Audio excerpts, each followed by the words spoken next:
This is the lower Ninth Ward.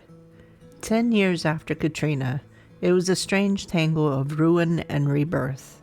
Futuristic homes beside empty slabs where families once lived. Now it's been 20 years. So what's the real story? Spoiler, it's complicated, and it's human. When Katrina hit, it wasn't just the levees broke.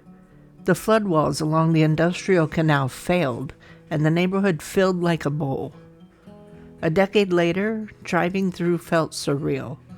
Renovated homes, entire blocks of nothing, and those elevated, ultra-modern make-it-right houses that looked like they'd parachuted in from another planet. They were meant to be stormproof, eco-friendly hope. Meant being the key word. Because the truth is, many of those homes began falling apart. Rotting wood, leaking roofs, structural issues. Residents ended up with lawsuits instead of the future they were promised. As of 2022, only 6 of the 109 homes were considered in decent condition. And the neighborhood's population? Still only a fraction of what it once was, closer to a third of pre-storm numbers. It's a quiet reminder of a community scattered far beyond its streets. But if you think that's where the story ends, you don't know the lower ninth. The comeback isn't being written by celebrity foundations. It's coming from the people who live here.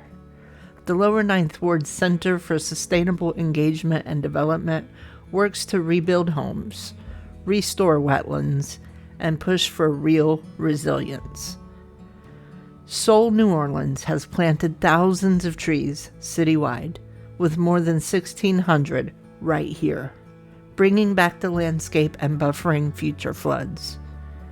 These groups are stitching the neighborhood back together, one route, one board, one home at a time.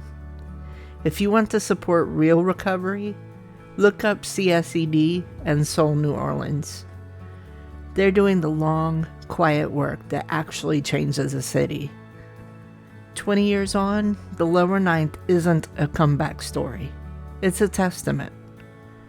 A saga of resilience, heartbreak, and a stubborn refusal to vanish. For every empty foundation, there's a neighbor planting a tree. Proof that this community isn't just rebuilding, it's growing again.